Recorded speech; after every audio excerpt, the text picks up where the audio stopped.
ಈ ದರೋಡೆಗೆ ಸಂಬಂಧಪಟ್ಟಂತೆ ಚಿನ್ನದ ಅಂಗಡಿಯ ಮಾಲೀಕರು ಕೂಡ ಮಾತಾಡಿದ್ದಾರೆ. 2 ಬೈಕಲ್ಲಿ ದರೋಡೆಕೋರರು ಬಂದಿದ್ದಾರೆ. ಇಬ್ರು ಹೆಲ್ಮೆಟ್ ಹಾಕಿದ್ರು. 3 ಕೈಯಲ್ಲಿ ಗನ್ ಇತ್ತು. ಆ ಗನ್ ಅನ್ನ ತೋರಿಸಿ ಚಿನ್ನಾಭರಣವನ್ನ ದೋಚಿದ್ದಾರೆ. ದೋಚಿದ ನಂತರದಲ್ಲಿ ಪರಾರಿಯಾಗಿದ್ದಾರೆ ಅಂತ ರಿಪಬ್ಲಿಕ್ ಕನ್ನಡದ ಜೊತೆ ಚಿನ್ನದ ಅಂಗಡಿ ಮಾಲೀಕ ರಶೀದ್ ಮಾತಾಡಿದ್ದಾರೆ. ದೊಡ್ಡ ಪ್ರಮಾಣದ ವಸ್ತುಗಳೇ ಕಳ್ಳತನ ಆಗಿರೋದು, ಸಣ್ಣ ಪುಟ್ಟದಲ್ಲ ಕಳ್ಳತನ ಆಗಿರೋದು. ದೊಡ್ಡ ಪ್ರಮಾಣದಲ್ಲೇ ಈ ಕಳ್ಳತನ ಆಗಿದೆ. ಹಾಗಾಗಿ ಎಷ್ಟು ಮೌಲ್ಯದ ಚಿನ್ನಾಭರಣ ಕಳವಾಗಿದೆ ಅನ್ನುವಂಥದ್ದನ್ನ ಹೇಳೋದಕ್ಕೂ ಕೂಡ ಕಷ್ಟ ಅನ್ನುವಂಥದ್ದನ್ನ ಚಿನ್ನದಂಗಡಿಯ ಮಾಲೀಕ ರಶೀದ್ ಈಗ ಸ್ಟೇಟ್ಮೆಂಟ್ ಕೊಟ್ಟಿರೋದು. ಮೊದಲ ಬಾರಿಗೆ ಈ ರೀತಿಯ ದರೋಡೆ ಆಗಿರೋದು ಅಂತ ರಿಪಬ್ಲಿಕ್ ಕನ್ನಡದ ಜೊತೆ ಚಿನ್ನದಂಗಡಿ ಮಾಲೀಕರಾದಂತಹ ರಶೀದ್ ಮಾತಾಡಿದ್ದಾರೆ. ಮೈಸೂರು ಜಿಲ್ಲೆ ಹುಣಸೂರು ಪಟ್ಟಣದ ಸ್ಕೈ ಗೋಲ್ಡನ್ ಡೈಮಂಡ್ಸ್ ಮಠ ಮಧ್ಯಾಹ್ನವೇ ದರೋಡೆ ನಡೆದಿರುವಂತದ್ದು. ನಾನೀಗ ಸದ್ಯ ದರೋಡೆ ನಡೆದಂತಹ ಸ್ಥಳದಲ್ಲಿ ದೃಶ್ಯ ಗಮನಿಸ್ತಾ ಇರಬಹುದು. ಇದೇ ಏಪ್ರಿಲ್ 27ರಂದು ಉದ್ಘಾಟನೆ ಆಗಿರುವಂತಹ sky gold and diamonds jewellery shop ಇದು. ಇಂದು ಮಧ್ಯಾಹ್ನ 2:30 ಸುಮಾರಿಗೆ ಆ 2 ಬೈಕ್ನಲ್ಲಿ ಬಂದಂತಹ 5 ಮುಸುಕುಧಾರಿಗಳು ಗನ್ನನ್ನ ತೋರಿಸಿ ಈಗಾಗಲೇ ಅಪಾರ ಪ್ರಮಾಣದ ಚಿನ್ನಾಭರಣವನ್ನು ದೋಚಿ ಪರಾರಿಯಾಗಿದ್ದಾರೆ. ಈಗಾಗಲೇ ಸ್ಥಳಕ್ಕೆ ಎಸ್ಪಿ ವಿಷ್ಣುವರ್ಧನ್ ಸೇರಿದಂತೆ ಸ್ಥಳೀಯ ಪೊಲೀಸರು ಕೂಡ ಭೇಟಿಯನ್ನು ಕೊಟ್ಟು ಇಲ್ಲಿನ ಸಿಸಿಟಿವಿ ಫುಟೇಜ್ಗಳಿರ್ಬೋದು ಎಲ್ಲರೂ ಕೂಡ ಪರಿಶೀಲನೆ ಮಾಡುವಂತಹ ಕೆಲಸಕ್ಕೆ ಮುಂದಾಗಿದ್ದಾರೆ. ಬಹಳ ಪ್ರಮುಖವಾಗಿ ಈಗಾಗಲೇ ಇಲ್ಲಿ ಯಾರೆಲ್ಲ ಕೆಲಸವನ್ನ ಮಾಡ್ತಾ ಇದ್ರು, ಜೊತೆಗೆ ಅಕ್ಕಪಕ್ಕದ ಸ್ಥಳೀಯ ಫುಟೇಜ್ ಅನ್ನು ಗಮನಿಸಿ ಈಗಾಗಲೇ ಪೊಲೀಸರು ಕೂಡ ಈಗಾಗಲೇ 5 ತಂಡಗಳನ್ನ ಮಾಡಿ ಅವರನ್ನ ಪತ್ತೆ ಹಚ್ಚುವ ಕೆಲಸಕ್ಕೆ ಮುಂದಾಗಿದ್ದಾರೆ. ಇನ್ನು ಒಳಭಾಗದ ದೃಶ್ಯ ಗಮನಿಸ್ತಾ ಇರಬಹುದು.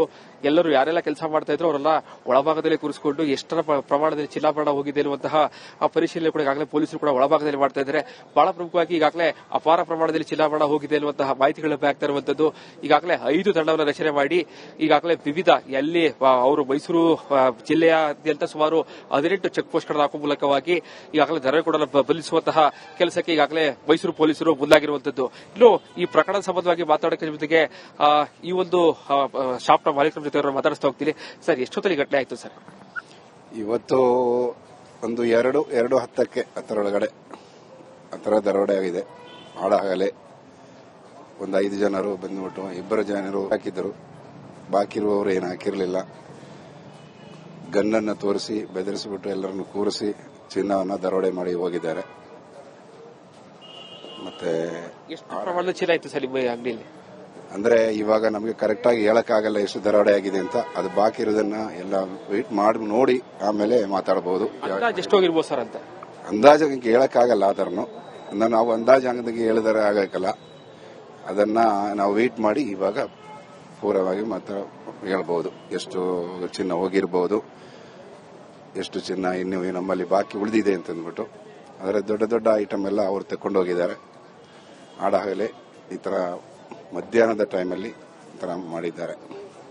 ಬಂದಂತರಲ್ಲೂ ಕೂಡ ಮಾಸ್ಕ್ ಹಾಕಿದ್ರೆ ಹೇಗೆ ಸರ್ ಅಂತ? ಏನು ಮಾಸ್ಕ್ ಏನು ಹಾಕಿರ್ಲಿಲ್ಲ.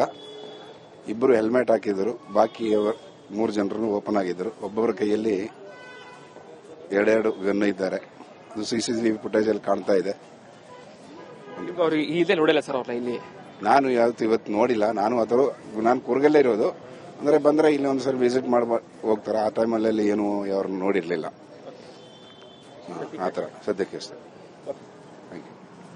ಇದಿಷ್ಟು ಈ ಒಂದು ಶಾಪ್ನ ಮಾಲೀಕರಾಗಿರುವಂತಹ ಅವರ ಮಾತುಗಳು. ಬಹಳ ಪ್ರಮುಖವಾಗಿ 2 ಬೈಕ್ನಲ್ಲಿ ಬಂದಂತಹ 5 ಅವರೆಲ್ಲರೂ ಕೂಡ ಯಾರು ಕೂಡ ಮುಸ್ಕ ಹಾಕಿರಲಿಲ್ಲ. 2 ಗನ್ಗಳನ್ನ ಇಟ್ಕೊಂಡಿದ್ರು, ಹೆಲ್ಮೆಟ್ ಅನ್ನು ಹಾಕಿದ್ರು. ಬಹಳ ಪ್ರಮುಖವಾಗಿ ಹಿಂದಿಯಲ್ಲಿ ಮಾತನಾಡ್ತಾ ಇದ್ರು. ನನಗೆ ರಾಜ್ಯಾದ್ಯಂತ ಈಗಾಗಲೇ ಮೈಸೂರು, ಬೆಂಗಳೂರು ಸೇರಿದಂತೆ 10 ಶಾಖೆಗಳಿದೆ. ಇದೇ ಮೊದಲ ಬಾರಿಗೆ ಈ ರೀತಿ ಆಗಿರುವಂತದ್ದು. ಎಷ್ಟು ಮಟ್ಟದಲ್ಲಿ ಆ ಚಿನ್ನಾಭರಣ ದೋಚಿದ್ದಾರೆ ಇರುವಂತದ್ದು ಪೊಲೀಸರು ಪತ್ತೆ ಹಚ್ತಾ ಇದ್ದಾರೆ. ಈಗಾಗಲೇ ದೊಡ್ಡ ವಸ್ತುಗಳನ್ನ ಅವರು ಕದ್ದು ಪರಾರಿಯಾಗಿದ್ದಾರೆ. ಪೊಲೀಸರ ಮೇಲೆ ಸಾಕಷ್ಟು ವಿಶ್ವಾಸ ಇದೆ. ಈ ಶೀಘ್ರದಲ್ಲೇ ಅವರ ಕಳ್ಳರನ್ನ ಬಂಧಿಸಿ ಈ ಒಂದು ಘಟನೆಗೆ ಕಾರಣರಾದದೆಲ್ಲ ಜೈಲಿಗೆ ಕಳಿಸುವಂತಹ ವಿಶ್ವಾಸ ನಮಗೆ ಇದೆ ಅನ್ನುವಂತಹ ಮಾತುಗಳನ್ನು ಕೂಡ ಹೇಳ್ತಾ ಇರುವಂತದ್ದು. ಕ್ಯಾಮರಾ ಪರ್ಸನ್ ಸಂಜಯ್ ಜೊತೆಗೆ ವಿನೋದ್ ಪಡವಾರಳ್ಳಿ, ರಿಪಬ್ಲಿಕ್ ಕನ್ನಡ, ಮೈಸೂರು.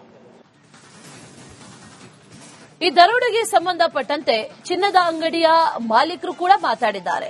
2 ಬೈಕಲ್ಲಿ ದರೋಡೆಕೋರರು ಬಂದಿದ್ದಾರೆ. 2 ಹೆಲ್ಮೆಟ್ ಹಾಕಿದ್ರು. 3 ಕೈಯಲ್ಲಿ ಗನ್ ಇತ್ತು. ಆ ಗನ್ ಅನ್ನ ತೋರಿಸಿ ಚಿನ್ನಾಭರಣವನ್ನ ದೋಚಿದ್ದಾರೆ. ದೋಚಿದ ನಂತರದಲ್ಲಿ ಪರಾರಿಯಾಗಿದ್ದಾರೆ ಅಂತ ರಿಪಬ್ಲಿಕ್ ಕನ್ನಡದ ಜೊತೆ ಚಿನ್ನದಂಗಡಿ ಮಾಲೀಕ ರಶೀದ್ ಮಾತಾಡಿದ್ದಾರೆ. ದೊಡ್ಡ ಪ್ರಮಾಣದ ವಸ್ತುಗಳೇ ಕಳ್ಳತನ ಆಗಿರೋದು, ಸಣ್ಣ ಪುಟ್ಟದಲ್ಲ ಕಳ್ಳತನ ಆಗಿರೋದು. ದೊಡ್ಡ ಪ್ರಮಾಣದಲ್ಲೇ ಈ ಕಳ್ಳತನ ಆಗಿದೆ. ಹಾಗಾಗಿ ಎಷ್ಟು ಮೌಲ್ಯದ ಚಿನ್ನಾಭರಣ ಕಳವಾಗಿದೆ ಅನ್ನುವಂಥದ್ದನ್ನ ಹೇಳೋದಕ್ಕೂ ಕೂಡ ಕಷ್ಟ ಅನ್ನುವಂಥದ್ದನ್ನ ಚಿನ್ನದಂಗಡಿಯ ಮಾಲೀಕ ರಶೀದ್ ಈಗ ಸ್ಟೇಟ್ಮೆಂಟ್ ಕೊಟ್ಟಿರೋದು. ಮೊದಲ ಬಾರಿಗೆ ಈ ರೀತಿಯ ದರೋಡೆ ಆಗಿರೋದು ಅಂತ ರಿಪಬ್ಲಿಕ್ ಕನ್ನಡದ ಜೊತೆ ಚಿನ್ನದಂಗಡಿ ಮಾಲೀಕರಾದಂತಹ ರಶೀದ್ ಮಾತಾಡಿದ್ದಾರೆ. ಮೈಸೂರು ಜಿಲ್ಲೆ ಹುಣಸೂರು ಪಟ್ಟಣದ ಸ್ಕೈ ಗೋಲ್ಡನ್ ಡೈಮಂಡ್ಸ್ ಮಠ ಮಧ್ಯಾಹ್ನವೇ ದರೋಡೆ ನಡೆದಿರುವಂತದ್ದು.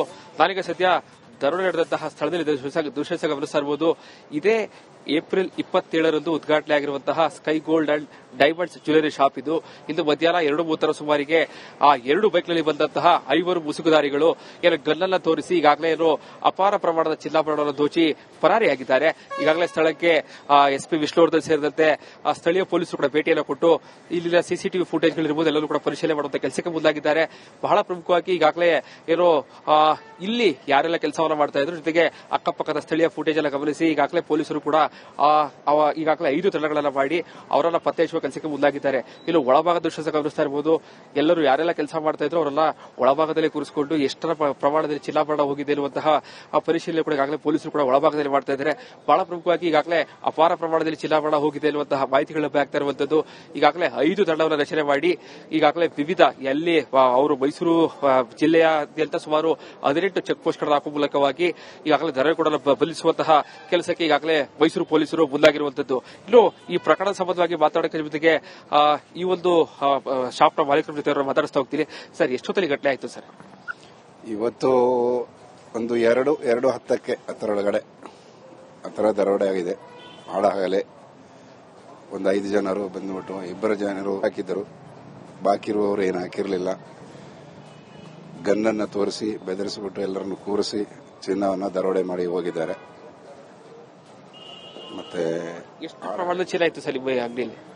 ಅಂದ್ರೆ ಇವಾಗ ನಮಗೆ ಕರೆಕ್ಟ್ ಆಗಿ ಹೇಳಕ್ಕಾಗಲ್ಲ ಎಷ್ಟು ದರೋಡೆ ಆಗಿದೆ ಅಂತ. ಅದು ಬಾಕಿ ಇರೋದನ್ನ ಎಲ್ಲ ವೆಯ್ಟ್ ಮಾಡಿ ನೋಡಿ ಆಮೇಲೆ ಮಾತಾಡಬಹುದು. ಎಷ್ಟು ಹೋಗಿರ್ಬೋದು ಸರ್ ಅಂತ ಅಂದಾಜು ಹೇಳಕ್ಕಾಗಲ್ಲ. ಅದನ್ನು ನಾವು ಅಂದಾಜು ಅಂಗಡಿಗೆ ಹೇಳಿದರೆ ಆಗಬೇಕಲ್ಲ.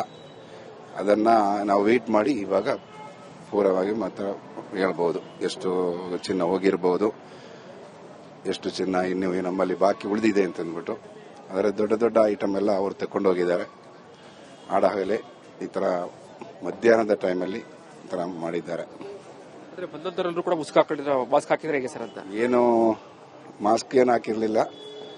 2 ಹೆಲ್ಮೆಟ್ ಹಾಕಿದ್ರು. ಬಾಕಿ 3 ಜನರು ಓಪನ್ ಆಗಿದ್ರು. ಒಬ್ಬೊಬ್ಬರ ಕೈಯಲ್ಲಿ 2 ಗನ್ನು ಇದ್ದಾರೆ. ಅದು ಸಿಸಿಟಿವಿ ಫುಟೇಜ್ ಅಲ್ಲಿ ಕಾಣ್ತಾ ಇದೆ. ಅವ್ರು ಇಲ್ಲೇ ನೋಡಿಲ್ಲ ಸರ್ ಅವ್ರನ್ನ ಇಲ್ಲಿ? ನಾನು ಇವತ್ತು ನೋಡಿಲ್ಲ. ನಾನು ಕೂರ್ಗಲ್ಲೇ ಇರೋದು. ಅಂದ್ರೆ ಬಂದ್ರೆ ಇಲ್ಲಿ ಒಂದ್ಸಲ ವಿಸಿಟ್ ಮಾಡಿ ಹೋಗ್ತಾರೆ. ಆ ಟೈಮಲ್ಲಿ ಏನು ಅವ್ರನ್ನ ನೋಡಿರ್ಲಿಲ್ಲ. ಆತರ ಸದ್ಯಕ್ಕೆ ಸರ್. ಇದಿಷ್ಟು ಏನೋ ಈ ಒಂದು ಶಾಪ್ನ ಮಾಲೀಕರಾಗಿರುವಂತಹ ಅವರ ಮಾತುಗಳು. ಬಹಳ ಪ್ರಮುಖವಾಗಿ 2 ಬೈಕ್ನಲ್ಲಿ ಬಂದಂತಹ 5 ಅವರೆಲ್ಲರೂ ಕೂಡ ಯಾರು ಕೂಡ ಮುಸ್ಕ ಹಾಕಿರಲಿಲ್ಲ. 2 ಗನ್ಗಳನ್ನ ಇಟ್ಕೊಂಡಿದ್ರು, ಹೆಲ್ಮೆಟ್ ಅನ್ನು ಹಾಕಿದ್ರು. ಬಹಳ ಪ್ರಮುಖವಾಗಿ ಹಿಂದಿಯಲ್ಲಿ ಮಾತನಾಡ್ತಾ ಇದ್ರು. ನನಗೆ ರಾಜ್ಯಾದ್ಯಂತ ಈಗಾಗಲೇ ಮೈಸೂರು, ಬೆಂಗಳೂರು ಸೇರಿದಂತೆ 10 ಶಾಖೆಗಳಿದೆ. ಇದೇ ಮೊದಲ ಬಾರಿಗೆ ಈ ರೀತಿ ಆಗಿರುವಂತದ್ದು. ಎಷ್ಟು ಮಟ್ಟದಲ್ಲಿ ಆ ಚಿನ್ನಾಭರಣ ದೋಚಿದ್ದಾರೆ ಇರುವಂತದ್ದು ಪೊಲೀಸರು ಪತ್ತೆ ಹಚ್ತಾ ಇದ್ದಾರೆ. ಈಗಾಗಲೇ ದೊಡ್ಡ ವಸ್ತುಗಳನ್ನ ಅವರು ಕದ್ದು ಪರಾರಿಯಾಗಿದ್ದಾರೆ. ಪೊಲೀಸರ ಮೇಲೆ ಸಾಕಷ್ಟು ವಿಶ್ವಾಸ ಇದೆ. ಈ ಶೀಘ್ರದಲ್ಲೇ ಅವರ ಕಳ್ಳರನ್ನ ಬಂಧಿಸಿ ಈ ಒಂದು ಘಟನೆಗೆ ಕಾರಣವಾದದೆಲ್ಲ ಜೈಲಿಗೆ ಕಳಿಸುವಂತಹ ವಿಶ್ವಾಸ ನಮಗೆ ಇದೆ ಅನ್ನುವಂತಹ ಮಾತುಗಳನ್ನು ಕೂಡ ಹೇಳ್ತಾ ಇರುವಂತದ್ದು. ಕ್ಯಾಮರಾ ಪರ್ಸನ್ ಸಂಜಯ್ ಜೊತೆಗೆ ವಿನೋದ್ ಪಡವಾರಳ್ಳಿ, ರಿಪಬ್ಲಿಕ್ ಕನ್ನಡ, ಮೈಸೂರು.